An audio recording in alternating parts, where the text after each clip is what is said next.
Puji nama Tuhan, selamat pagi Bapak Ibu Saudara dikasih Tuhan, Shalom.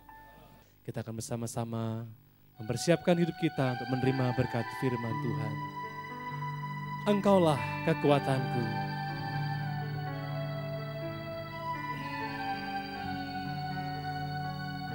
Haleluya, haleluya. Engkau hadir, Engkau melawat kami Tuhan. Kami buka hati kami untuk menikmati lawatan-Mu.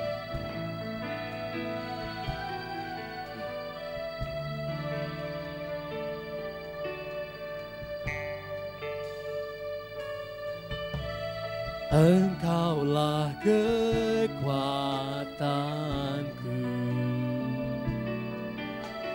tempat perlindunganku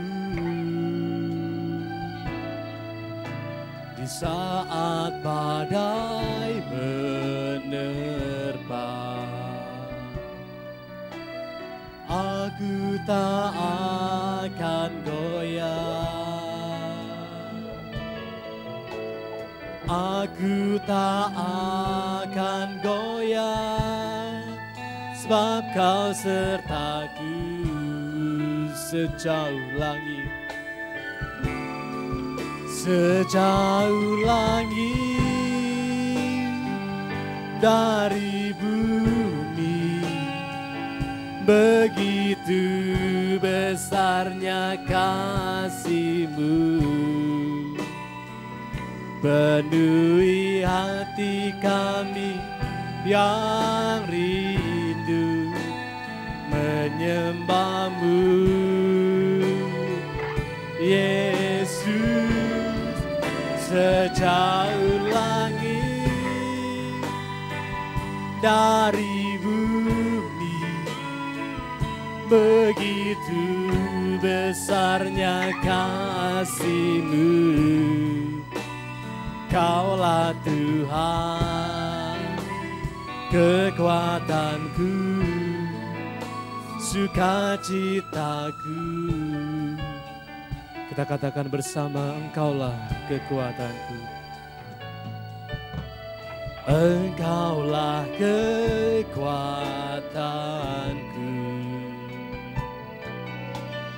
tempat perlindunganku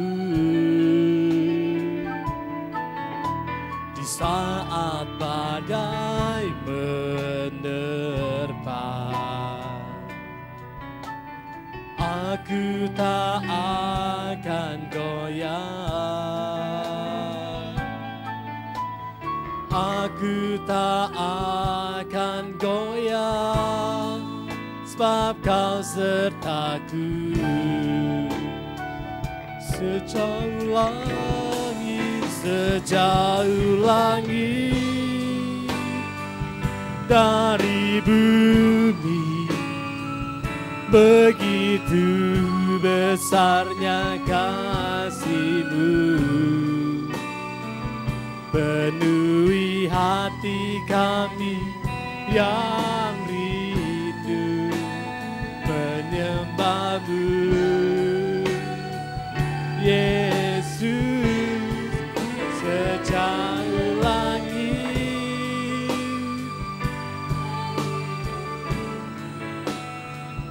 begitu besarnya kasih-Mu. Kaulah Tuhan, kekuatanku, sukacita. Kaulah Tuhan, kekuatanku. Kaulah Tuhan, kekuatanku, sukacitaku. Kaulah Tuhan, Kaulah Tuhan, kekuatanku, sukacitaku.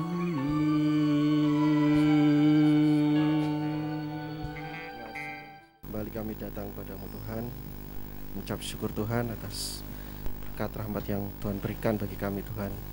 Saat ini kami bisa memuji muliakan nama-Mu Tuhan. Terima kasih Bapa, Engkau sudah melayakkan ibadah kami. Kami percaya Setiap ucapan syukur kami, pujian penyembahan kami berkenan di hadapan-Mu ya Bapa. Tiba saatnya Tuhan, kami mau mendapat berkat firman-Mu Tuhan. Kau mengurapi hamba-Mu Bapak Gembala yang jadi salon berkat bagi kami hari ini. Biarlah kuasa tuntunan surgawi turun atas beliau Tuhan. Terima kasih Bapak, kami percaya setiap hati dan pikiran kami mau kami arahkan Tuhan untuk mendapat firman-Mu, kembali dikuatkan kembali oleh firman-Mu hari ini. Terima kasih Bapa, di dalam nama Tuhan Yesus kami mau sambut firman-Mu. Haleluya, amin. Amin. Terima kasih doanya Pak Reno, puji Tuhan. Selamat pagi saudara, shalom. Puji Tuhan, saya ajak kita untuk membuka Alkitab dari Yesaya pasal 24. Ayat 1 sampai ayat yang ke-6, ayat 1 sampai ayat yang ke-6 dan ayat yang ke-19. Kita semua membuka Alkitab dan kita serentak membaca ya. Tolong saudara buka Alkitabnya masing-masing, baik manual ataupun juga elektronik Bible. Yesaya 24 ayat 1.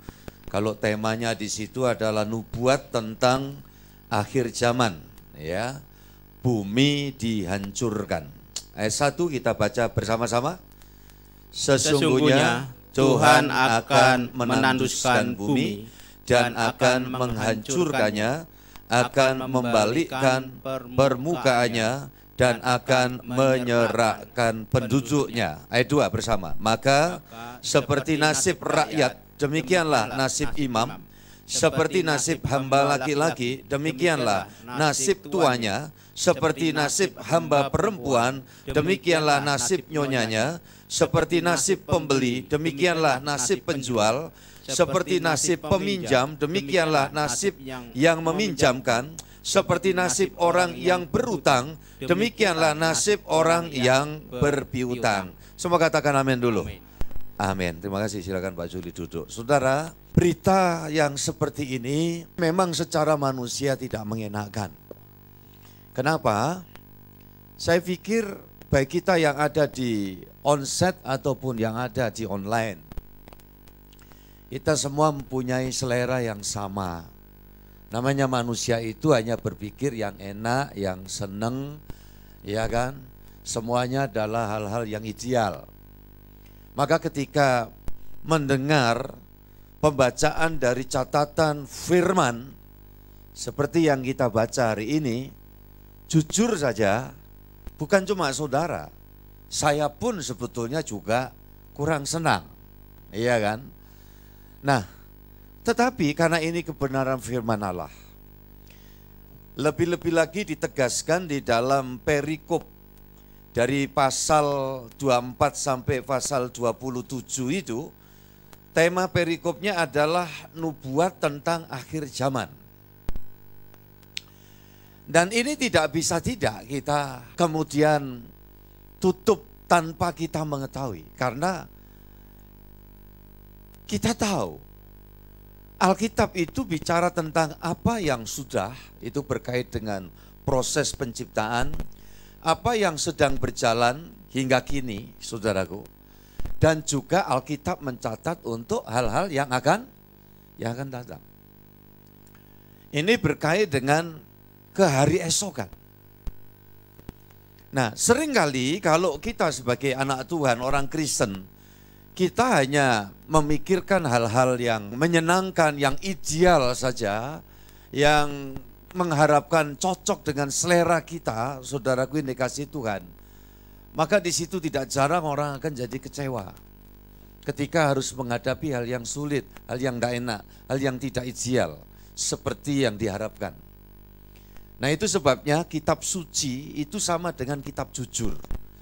Dan Alkitab memberitahu tentang sejarah penciptaan, kemudian prosesnya sampai nanti akhirannya. Pak, apakah ini mengena langsung dengan kita?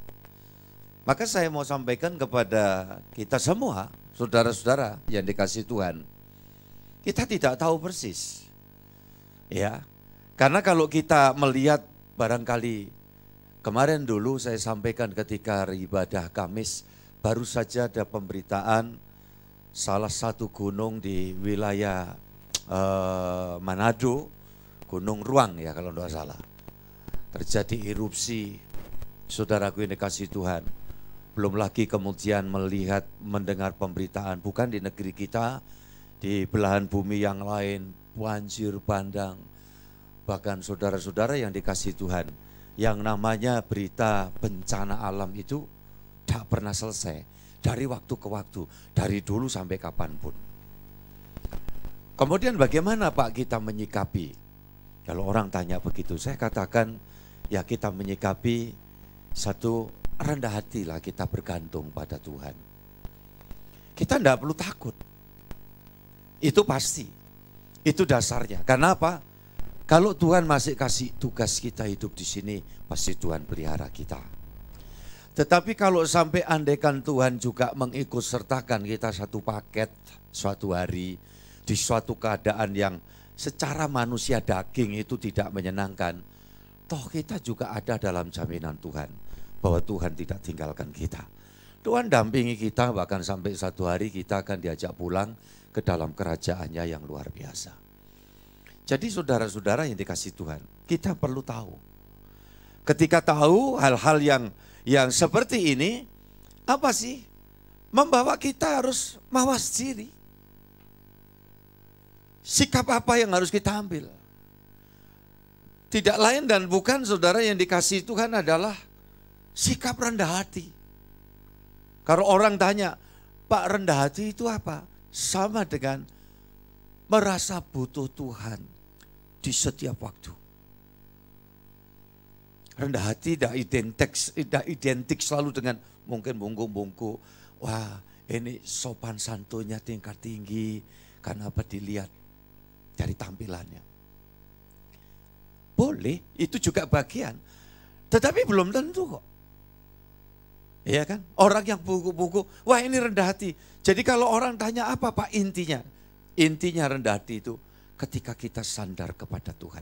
Kita tidak bisa hidup tanpa Dia. Tidak ada jaminan apapun kalau kita tidak nempel sama Dia.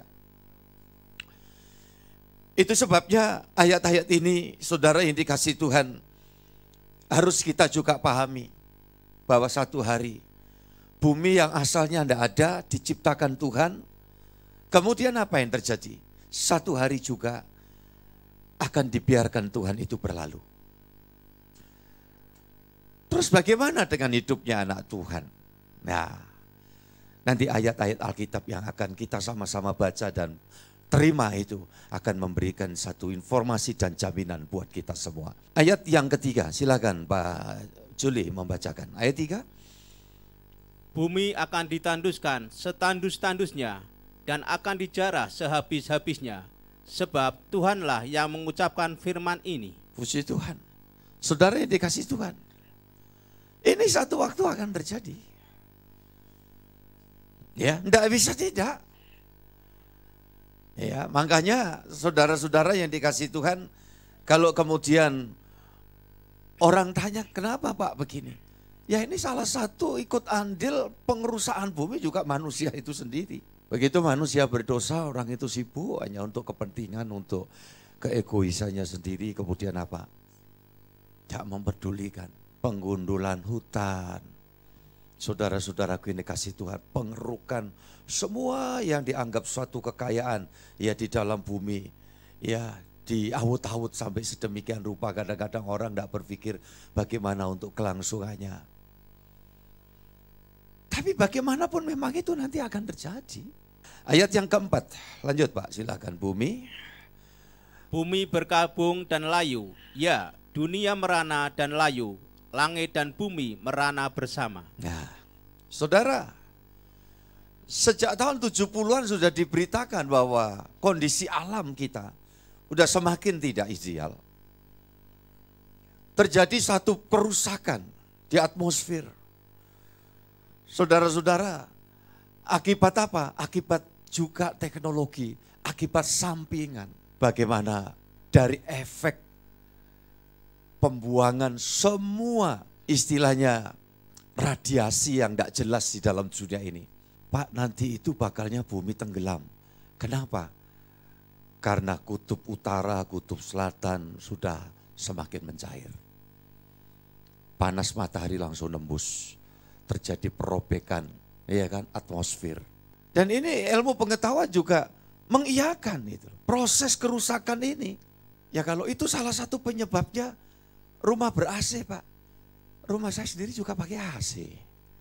Gereja kita pakai AC. Iya kan? Terus bagaimana ini? Itu sebabnya saudara, setiap apa yang dikerjakan manusia untuk kebaikan selalu juga sebagian ada efeknya. Dan ternyata efek ini yang membuat kerusakan alam. Ngomong hari-hari kita kadang-kadang bingung ya Pak, mau makan apa? Banyak makanan yang menyebabkan kita tidak sehat gitu, ya kan? Semua kita tahu itu. Saudara-saudara yang dikasih Tuhan. Ya akhirnya saya mengikuti prinsip seperti belakangan juga ada seorang dokter yang mengatakan boleh makan apa saja itu, jangan, wah gak boleh, gak mau makan. Secukupnya, dikit. Ya saudara-saudara yang dikasih Tuhan. Tidak masalah. Jadi ini kembali nih, saudara-saudara yang dikasih Tuhan. Bukan cuma bumi saja, bahkan langit pun juga akan apa tadi? Merana. Ya, bersama. Ayat yang kelima. Bumi cemar karena penduduknya, sebab mereka melanggar undang-undang, mengubah ketetapan, dan mengingkari perjanjian abadi. 6, lanjut saja. Sebab itu sumpah serapah akan memakan bumi dan penduduknya akan mendapat hukuman. Sebab itu penduduk bumi akan hangus lenyap dan manusia akan tinggal sedikit. Ayat 19, mari kita buka, baca bareng saudara gue kasih Tuhan. Istilah ini rada jarang kita dengar. 19, 1, 2, 3. Bumi remuk redam, bumi hancur luluh, bumi goncang kancing. Kayak istilahnya dalang aja ya Pak Gus ya. Tadi ada yang protes, kok bumi goncang kancing ya Pak, kok bukan gonjang kancing. Kalau gonjang kancing itu bahasa lokal, itu bahasa Jawa ya. Kelihatannya bahasa yang dipakai di sini gonjang kancing. Kalau terusannya gimana itu Pak Gus? Langit kelop-kelop katanya ya. Jadi saudara-saudara yang dikasih Tuhan, ini loh. Ya, yang bakal terjadi. Kalau begitu apa nasihat firman Allah? Nah sekarang kita coba lihat. 1 Yohanes pasal 2 ayat 15 sampai 17. Ini nasihat Tuhan. Janganlah kamu mengasihi dunia dan apa yang ada di dalamnya. Jikalau orang mengasihi dunia, maka kasih akan Bapa tidak ada di dalam orang itu. Sebab semua yang ada di dalam dunia, yaitu keinginan daging dan keinginan mata, serta keangkuhan hidup, bukanlah berasal dari Bapa, melainkan dari dunia. Dan dunia ini sedang lenyap dengan keinginannya, tetapi orang yang melakukan kehendak Allah tetap hidup selama-lamanya. Nasihat Tuhan memberitahu kepada saya dan saudara, dikatakan untuk itu kata pentingnya adalah janganlah kamu mengasihi dunia dan apa yang ada di dalamnya. Jikalau orang mengasihi dunia, maka kasih akan Bapa tidak ada di dalam orang itu. Nah ini supaya seimbang saudara pengertiannya. Kita masih ada dalam dunia ini. Kita menikmati berkat-berkat Tuhan di dalam kesementaraan yang masih ada di dalam dunia, di atas muka bumi, di bawah kolong langit, di mana kita hidup. Kalau gitu bagaimana? Saudara-saudara yang dikasih Tuhan, tentu kita mensyukuri berkat hidup, berkat bumi, berkat langit yang masih ada sampai sekarang. Dan kita dituntut oleh Tuhan untuk hidup ini juga memperjuangkan, mengusahakan. Kita usahakan, bukan merusak, tetapi merawat. Kalau saudara dikaruniai kesempatan untuk menjadi orang-orang yang punya kompetensi, barangkali berkait dengan alam ini, ya, untuk mendapatkan hasilnya, mendapatkan kekayaannya, rawat. Tidak cuman kita barangkali memikirkan keuntungan, semata-mata. Ya semua orang pengen untung, betul ya? Saudara dagang pengen untung apa pengen rugi? Halo? Untung, iya kan? Nggak ada, saya tak buka usaha ini, saya mau rugi gitu ya. Itu hanya orang miring, ya mau untung. Tetapi saudara-saudara yang dikasih Tuhan, kalau begitu mau untung, tidak cuma berpikir hanya itu keuntungan yang aku akan membuat sedemikian rupa tentang orang lain bagaimana, generasi selanjutnya bagaimana. Nah, janganlah begitu. Kita semua, ini nasihat untuk saudara dan untuk saya. Iya kan? Saudara jadi pejabat, saudara jadi petani, saudara jadi pendeta, ya sama, saudara jadi pengusaha. Ya kita mikir. Istilah yang belakangan dipakai itu kan bukan ganti rugi kan? Apa istilahnya? Ganti untung. Jadi kalau melakukan sesuatu ya tetap masih menguntungkan lah, sama-sama. Intinya apa? Penyebab kerusakan itu ketika manusia sudah tamak. Jadi kita kerja, kita usaha. Yang serius saya juga selalu mengatakan anak-anak muda, tolong kawan mudaku semua. Seorang yang dikaruniai kesempatan untuk berkompetisi dalam dunia ini, kerjakan itu dengan baik, disiplin. Tidak ada Tuhan ngajari asal-asalan, enggak. Tetapi apa? Jangan serakah gitu loh. Ini yang dimaksud firman. Kerusakan ini adalah akibat keserakahan manusia. Kita tidak bisa ngomong kepada semua orang di sana. Tetapi kalau saya sempat dijadikan corongnya Tuhan untuk bicara kepada sekelompok keluarga besarku yang ada di onset ataupun yang ada di online, saya sudah mengucap syukur. Kita praktekkan aja.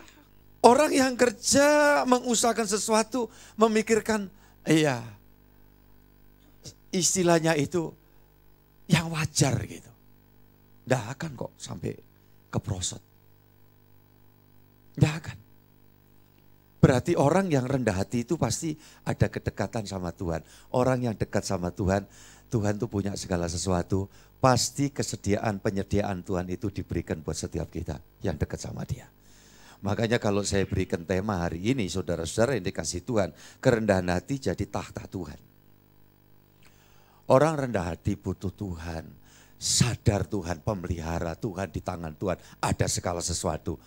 Jangan takut nasib bagaimana nanti, hari esok saya Pak gimana, pasti ada masa depan baik bagi orang-orang yang hidup benar.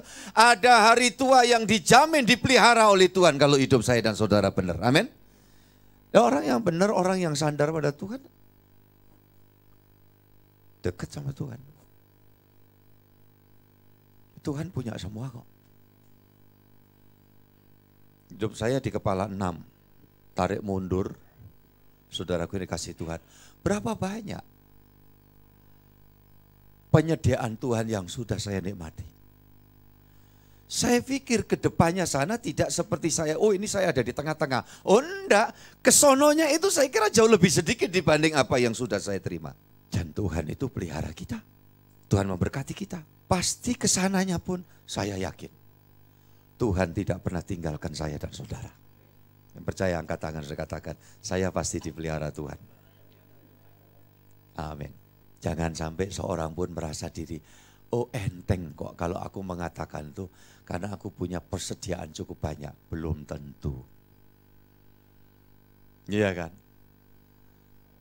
Semua tidak ada yang tentu di dalam dunia ini. Yang paling tentu adalah satu Tuhan kita, Yesus Kristus. Tidak pernah berubah. Ya makanya hati-hati. Kalau kemudian tamak, ingin nikmati semua yang bukan haknya, nanti akan jadi masalah. Hidup itu selalu begitu. Saya dampingi 40 tahun ya. Bersemua keluargaku. Lebih 40 tahun.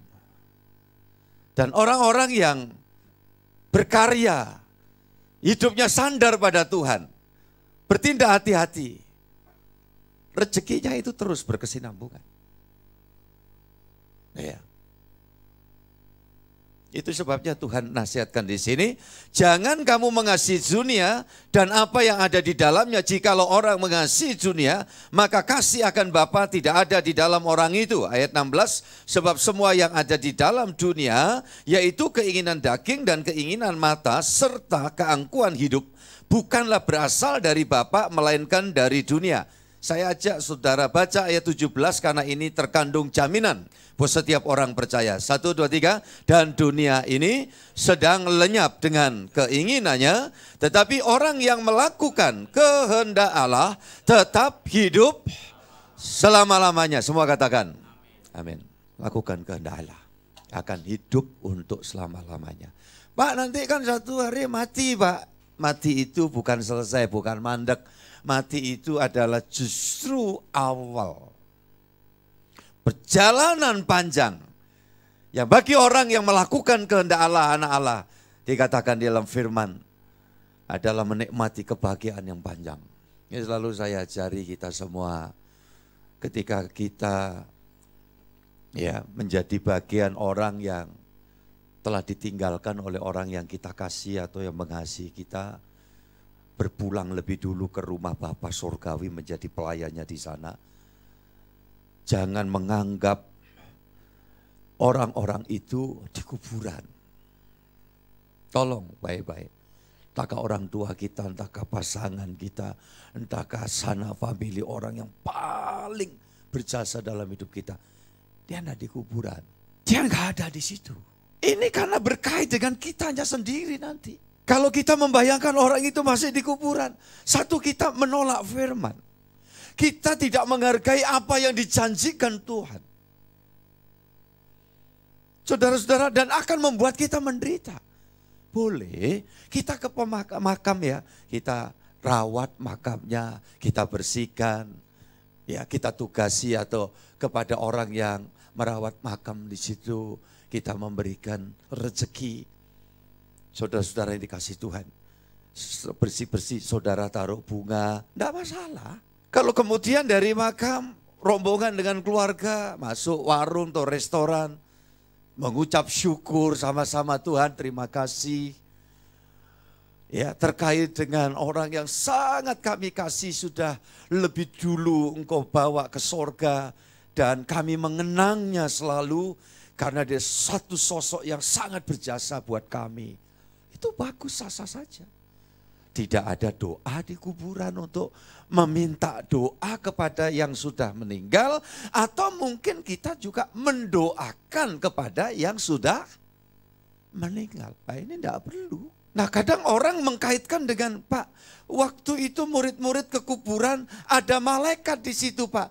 Itu malaikat sekali itu saja berkait dengan kuburan, ya, proses 3 hari, ya, sampai Yesus kemudian menyatakan diri bangkit kepada semua orang. Dan sesudah itu tidak ada lagi.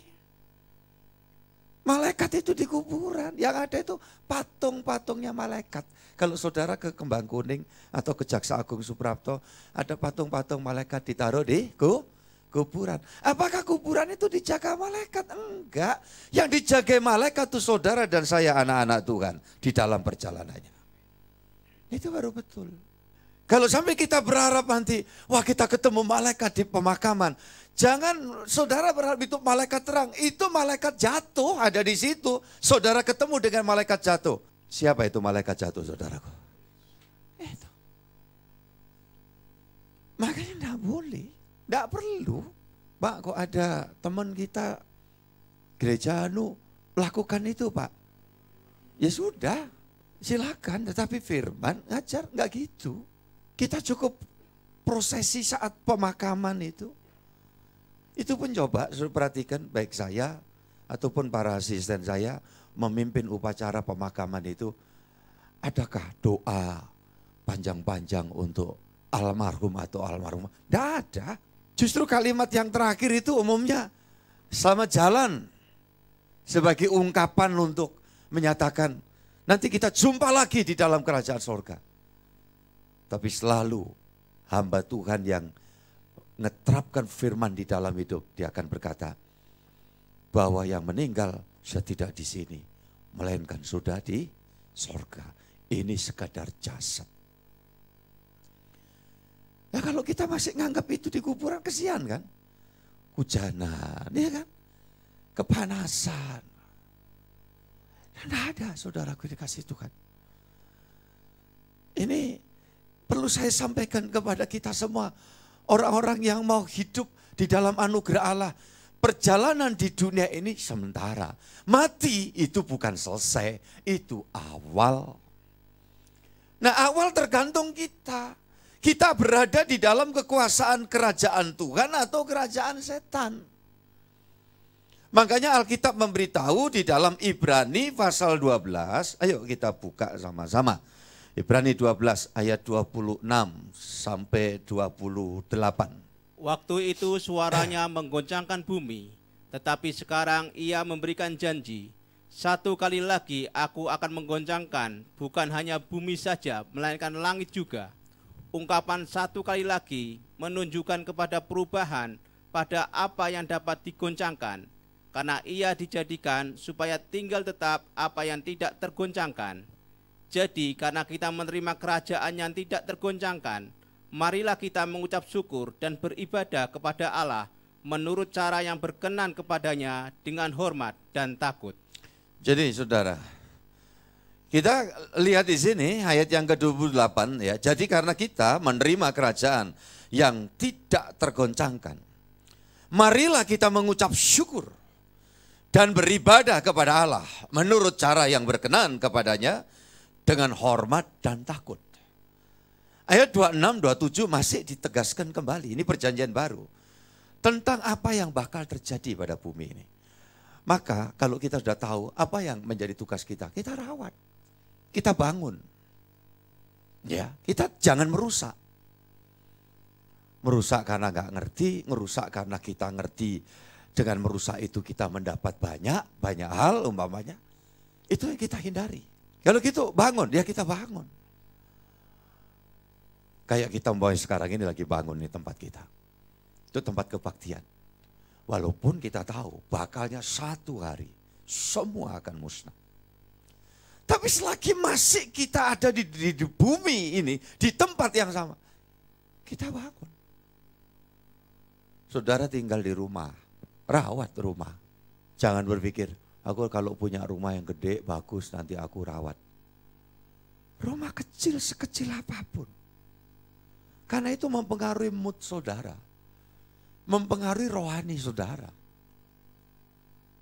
Loh iya, kalau moodnya tidak bagus gimana? Tidak ada sejahtera. Makanya orang mengatakan, rumahku istanaku. Istana ini maksudnya ada damai sejahtera, ada sukacita. Coba kalau kita masuk rumah, iya kan? Cakak-cakan. Saudara-saudara yang dikasih Tuhan, suntuk. Kalau sudah suntuk gimana? Pengaruh. Dan tinggal kita mau apa enggak gitu loh kadang-kadang. Iya kan? Kebiasaan yang gimana yang kita mau, duduk omahe dhewe ae kok Pak umpamanya. Ya jangan gitu. Kita rumah kontrak umpamanya. Kontrak pun itu yang punya siapa? Yang nempati bukan yang punya. Kadang-kadang saya itu bingung kalau lewat daerah Surabaya sana ya, daerah Manyar-Manyar itu rumah gede gitu ya. Yang nempati siapa kira-kira saudaraku? Satpamnya, ya kan? Kemudian siapa? Tukang kebunnya, ya, pembantunya. Tuannya di mana? Gak ada di situ. Bisa di luar negeri, bisa di rumah lain. Wong rumahnya banyak, iya kan? Berarti yang menikmati rumah besar, gede kayak gitu siapa itu? Ya itu tadi. Makanya saya kadang heran gitu loh. Ya kalau orang itu nggak merawat yang baik. Contoh mobil yang saya pakai itu 20 tahun sudah saudara. Jadi kadang kalau jejer-jejer sama mobil yang lebih muda gitu. Oh cik apik nggonku. Saudara kira-kira apa alasannya? Ya Pak, wong TE iku tok kok ya ngono. Ya, tapi orang bilang, "Oh, dirawat Pak, itu kalau sudah di sini, saudara gue dikasih itu kan sudah selap ya kan." Daripada kena getah-getah gitu, saya minta tolong ya. Kadang saya sendiri, tak kemuli lah gitu ya. Kenapa? Kademen soalnya di bengi katisen. Demam. Saya kempul. Itu watak saya, saudaraku. Dan itu dibawalah untuk rohani kita. Kenapa? Tuhan sudah memperjuangkan sampai kita diterima menjadi warga kerajaannya. Yaitu mulai kita di dalam dunia ini, dia jamin seperti ayat yang ke-28. Semua bakal tergoncang. Ayat 28, yuk baca bareng dengan saya. 1, 2, 3. Jadi karena kita menerima kerajaan yang tidak tergoncangkan, marilah kita mengucap syukur dan beribadah kepada Allah menurut cara yang berkenan kepadanya dengan hormat dan takut. Amin. Kita menerima kerajaan yang tidak tergoncangkan. Gimana suasananya kerajaan itu? Roma 14, ayo kita buka. Roma 14 ayat 17. Sebab kerajaan Allah bukanlah soal makanan dan minuman, tetapi soal kebenaran, damai sejahtera, dan sukacita oleh Roh Kudus. Puji Tuhan. Baca bareng. 2, 3, sebab kerajaan Allah bukanlah soal makanan dan minuman, tetapi soal kebenaran, damai sejahtera, dan sukacita oleh Roh Kudus. Makanya kalau anak kerajaan ini penuh Roh Kudus, pasti menikmati suasana damai sejahtera. Keliru ya kalau orang berpikir besok kalau kita masuk surga makanannya enak-enak, itu enggak ada ya gitu ya. Besok ya di sana itu minumnya, waduh, minuman yang seger lebih enak dari es teler gitu. Saudara-saudara, dulu saya pernah melayani ya, dan ada orang-orang yang bertobat baru karena latar belakang pemikirannya begitu. Dia tanyanya juga gitu, Pak, betul ya Pak, nanti di surga itu ada masakan enak-enak? Dia bilang enggak ada. Masakan enak-enak di sini. Tapi jarang Pak, ya jarang-jarang kan pernah. Ada ayam engkung Pak di sana, ayam panggang. Tidak ada. Saya jarang makan Pak, tapi kan pernah. Kalau ada orang selamatan ya tahu bancaan. Ya saudara-saudara dikasih Tuhan. Makanya konsep dunia itu membuat satu bayangan, wah di surga itu tempat yang gimana. Surga Alkitab memberitahu adalah penuh dengan apa? Di situ dikatakan tadi apa? Iya, kebenaran, damai sejahtera, dan sukacita oleh Roh Kudus. Kita belum masuk sana. Tapi suasananya itu ada di sini. Kalau saudara benar, saya dan saudara ini hidup benar, ya kan? Kalau orang benar pasti ada damai, tidak ada permusuhan. Kalau tidak ada permusuhan, sudah damai, pasti ada sejahtera. Embuhnya apa? Sukacita oleh Roh Kudus. Bukan sukacita, kenapa? THR. Sudah lewat berapa hari ini THR si Ene apa sudah habis. Ya. Kalau waktu terima, waduh, seneng. Umpamanya begitu. Tetapi setelah habis, senep Pak. Waduh, makanya harus bertindak hati-hati. Ya, wah, dapat ini kemudian kita ya pengeluaran tanpa dikontrol umpamanya. Ujung-ujungnya saudara yang dikasih Tuhan harusnya selesai liburan penuh sejahtera, tetap sukacita, mulai pikiran lemot-lemot. Karena apa? Karena sudah ada warning ya dari pinjol. Nah itu kan masalah. Makanya saudara-saudara yang dikasih Tuhan, ya saya harus mengingatkan ini. Karena namanya keberadaan jemaat itu macam-macam stratanya. Dan saya katakan, Apapun strata kita, kalau kita betul-betul hidup dalam kebenaran, pasti damai suasananya. Kalau damai, pasti sejahtera. Bonusnya sukacita. Itulah sorga di dalam kita. Makanya oleh Roh Kudus, Yesus berkata di dalam Matius pasal 12. Ayo kita buka juga. Matius 12 ayat 28. Silakan Pak. Tetapi jika aku mengusir setan dengan kuasa Roh Allah, maka sesungguhnya kerajaan Allah sudah datang kepadamu. Puji Tuhan. Dikatakan di sini, jika aku mengusir setan dengan kuasa siapa, saudaraku? Roh Allah, Roh Kudus. Roh Kudus kemudian masuk di dalam hidupmu, maka sesungguhnya kerajaan Allah sudah datang. Orang Kristen itu ada kerajaan. Yesus memerintah kita di sini. Menuntun kita, kasih komando, kasih tuntunan. Jadi saya ingatkan salah satu saudara, Siman, ayo nek mungkin hadir ya ibadah onsite di gereja. Oh iya Pak, minggu depan saya hari ini kebetulan lembur. Saya bilang baik, Tuhan memimpin ya.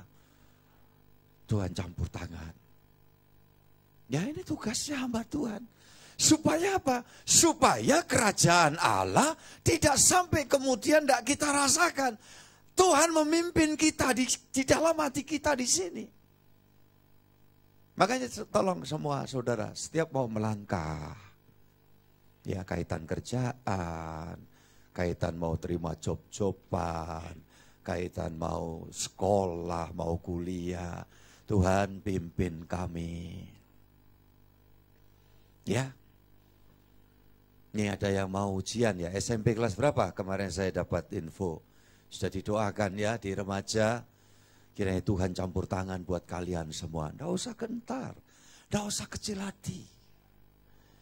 Saya meyakini kok, anak-anak Tuhan yang hidup dalam perkenanan, dalam kerajaan, kuasa kerajaan Tuhan. Karena di dalam hidupnya penuh Roh Kudus. Kau akan dibawa kepada jalannya Tuhan. Kalau jalan Tuhan, nasibnya baik atau tidak baik? Saudaraku ini kasih Tuhan, kalau di jalan Tuhan, hari tua kita baik atau tidak baik, saudaraku? Semua dalam jaminan, dalam pemeliharaan. Gimana Pak Gembala kalau sempat salah-salah jalan, cepat berbenah. Cepat berbenah. Jangan terus kita ngeyel di dalam cara ya. Kita membangun hidup itu udah salah, gak popo, terus bablas, cincing-cincing, terus nyemplung pisan, kepalang basah. Jangan, saudaraku jangan. Apalagi kalau itu sikap perilaku seperti itu dilakukan orang yang sudah berkeluarga, udah anak-anak. Yang menderita bakalnya bukan dirimu sendiri, tetapi sampai di bawahmu itu semua juga akan ngalami. Makanya gambarnya payung itu loh, kalau kapnya itu robek, semua yang dibakar itu baik ruci-rucinya atau standnya itu, semua juga kebasahan. Bapak-bapak tolong, suami-suami ingat. Ini ingatkan saya pula juga. Dan ibu-ibu juga sama. Anak-anakku juga sama. Tuhan sudah menata masa depan hari esokmu baik di dalam kuasa kerajaan Tuhan itu. Tetapi itu akan bisa rusak ketika kita mengambil jalan kita sendiri. Kadang waktu saya nangis dalam doa Tuhan. Apalagi kalau saya sedang melihat kejadian-kejadian di mana anak-anak Tuhan tidak mengikuti apa yang Tuhan mau. Yang saya lihat di situ bukan nanti waduh, ajaran Tuhan itu juga gak enak. Jadi saya pikir jangan Tuhan, jangan sampai ngalami itu loh.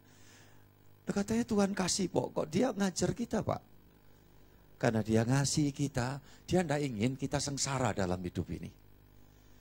Saya mengucap syukur dan bangga ditempatkan Tuhan menjadi gembala, mengembalakan saudara, jemaat di kota ini, saudaraku ini kasih Tuhan, seberapapun yang Tuhan percayakan, ya, karena saya tahu bahwa kalau saudara taat tuntunan firman, pasti yang saya lihat semua saudara punya masa depan, hari esok, hari tua yang dijamin oleh Tuhan.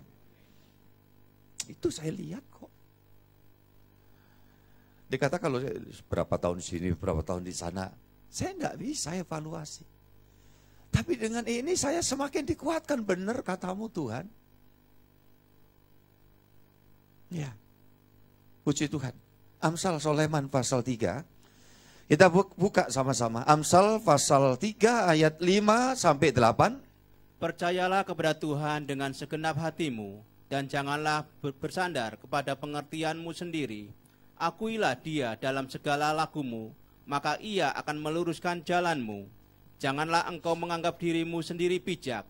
Takutlah akan Tuhan dan jauhilah kejahatan. Itulah yang akan menyembuhkan tubuhmu dan menyegarkan tulang-tulangmu. Saudara mau sembuh, mau sehat, mau keberkatan, dicurai rezeki Tuhan, amin. Ya ini Tuhan kasih tahu di sini, ya kan? Percayalah kepada Tuhan dengan segenap hatimu dan janganlah bersandar kepada pengertianmu sendiri. Ada sebuah kisah orang hebat sekali, luar biasa saudaraku kecerdasannya. Ketika mengalami cedera, dia bisa lupa semuanya. Itu sebab tidak ada yang bisa kita sandari dengan kekuatan kita sendiri. Sandarlah kepada Tuhan. Akuilah Dia, libatkan Dia di dalam setiap jalan hidupmu. Jangan engkau bersandar kepada pengertianmu. Akuilah Dia dalam segala lakumu, maka Ia akan meluruskan apa? Jalanmu. Ya, jaminannya di situ dikatakan.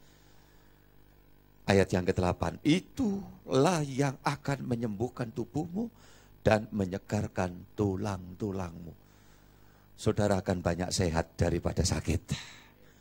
Kalau toh sakit, tidak mustahil kalau Tuhan masih kasih tugas di sini, di dunia ini. Tuhan bisa menyediakan kesembuhan dan pemulihan buat kita. Saudara-saudara dikasih Tuhan, nyata di gereja ini. Nah, kalau ada orang dengan, waduh, ada penyakit yang ini kami alami, nggak usah takut. Kalau dibiarkan ketakutanmu itu. Ya sudah mengalami penanganan dokter yang seru-seru saudaraku.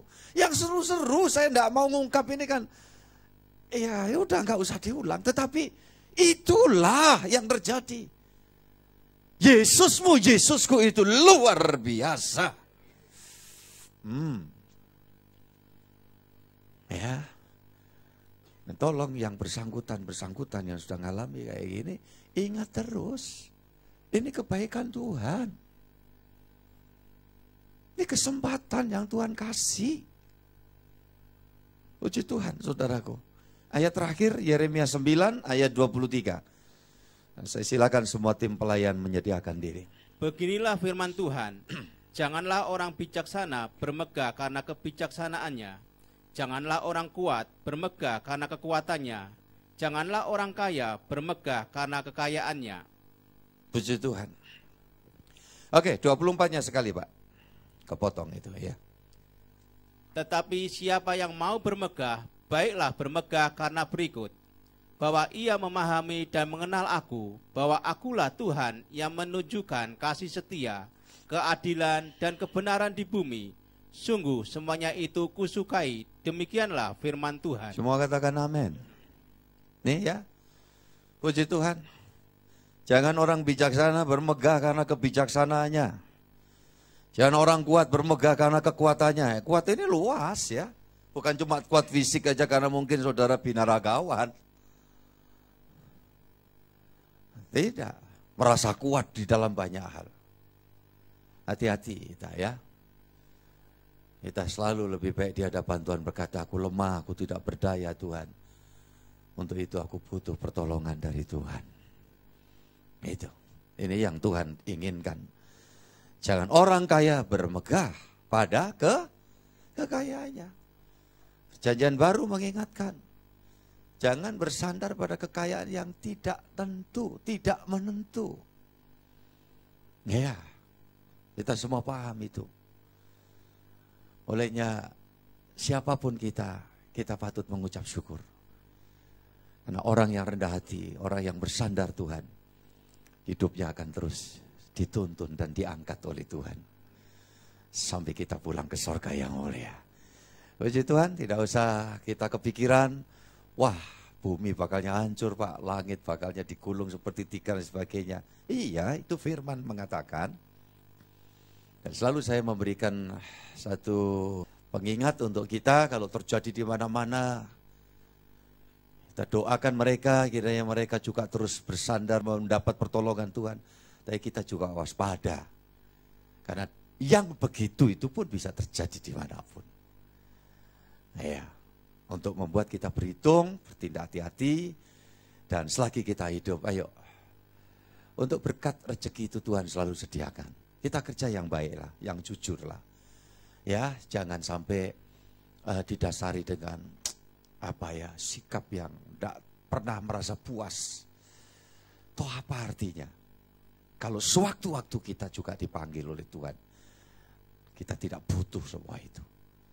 Nah itu, sehingga kalau seperti itu kita ngerti, ya itulah yang kita kerjakan di dalam kekristenan kita. Dan saya bangga ya kepada semua saudara-saudara. Karena cukup paham akan hal itu. Tuhan memberkati kita semuanya. Amin. Mari kita akan akhiri ibadah kita dalam ucapan syukur, pujian dan doa. Tuhan memberkati juga untuk setiap persembahan yang saudara hantar kepada Tuhan sehingga seluruh pekerjaan Tuhan di tempat ini, gereja Tuhan ini terus dapat memuliakan Tuhan bersama-sama. Puji Tuhan. Yang menantikan Tuhan dibaharui kuatnya. Saya undang kita berdiri.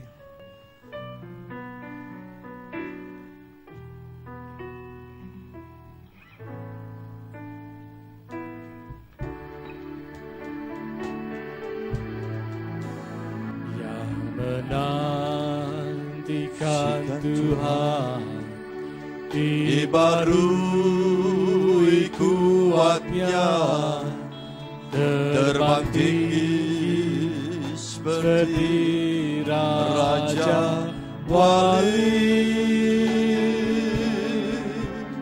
berlari tapi tidak lesu, berjalan tapi tidak lelah.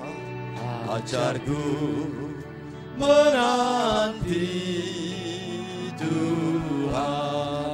Yang menantikan Tuhan, yang menantikan Tuhan dibaharui kuatnya, terbang tinggi seperti Raja Wali,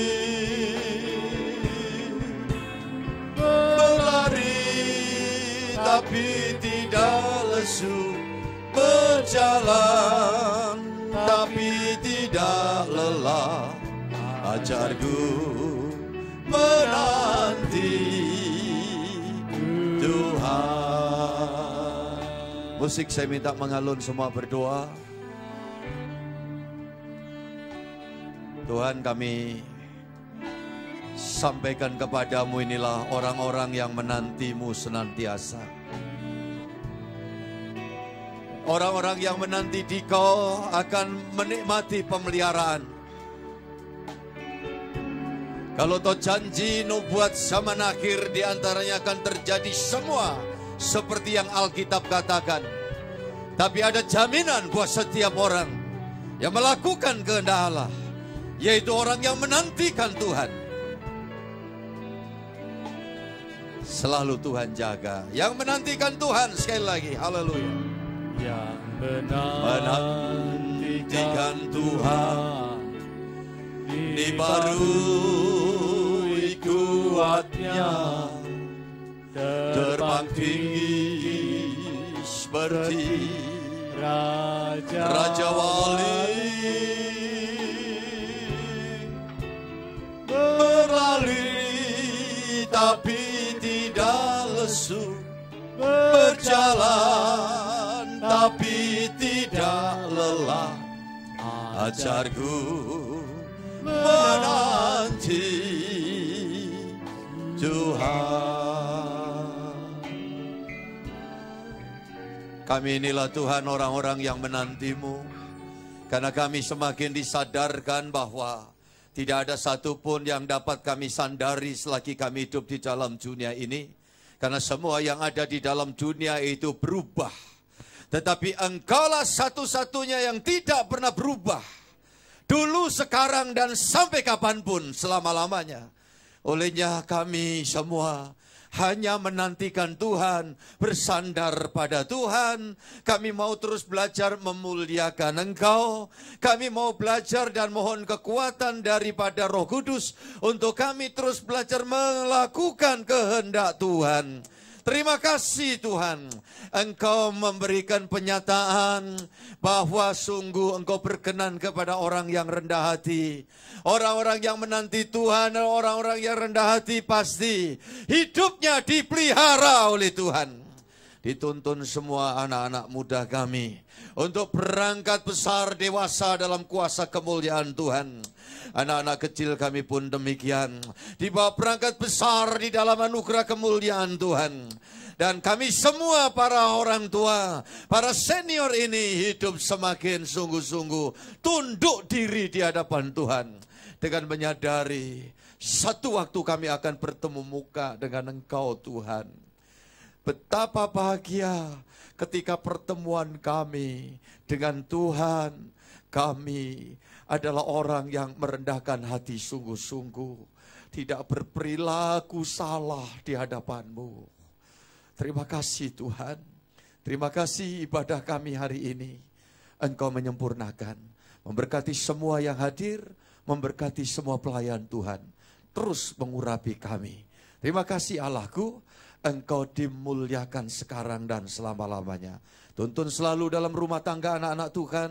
Di dalam setiap langkah hidupnya, apa yang mereka doakan, harapkan, kerjakan, usahakan, Tuhan berkati. Semua berhasil dalam seluruh perjalanannya. Sampai kami semua tiba dalam kerajaan sorga.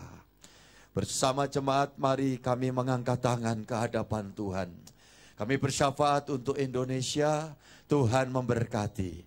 Negara bangsa kami, khususnya pada hari ini Tuhan, agak dilupakan oleh kebanyakan orang bahwa hari ini adalah hari peringatan Hari Kartini.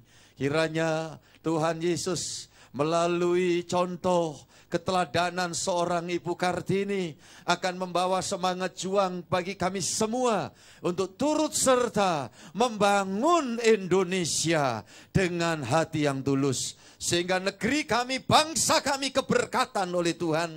Terbebas dari segala gangguan setan. Dan seluruhnya mengalami bahagia di dalam anugerah Tuhan. Tuhan, kami juga berdoa untuk esok tepatnya akan dilaksanakan pengumuman hasil persidangan MK. Biarlah Tuhan semuanya akan membawa kebaikan.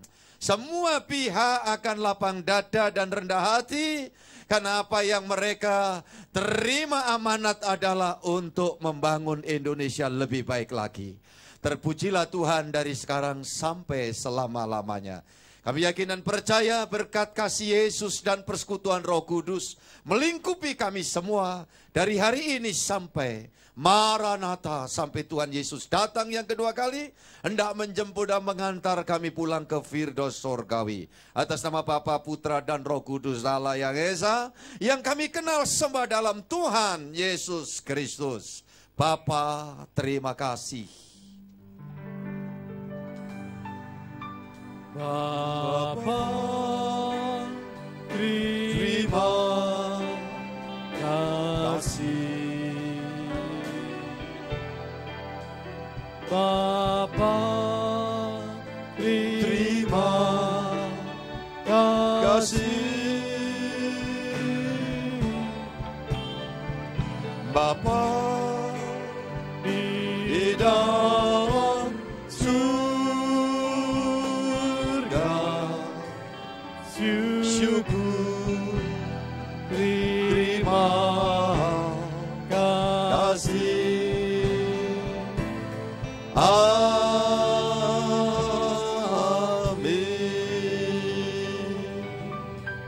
Amin. Silakan duduk, Tuhan memberkati saudara-saudara semua.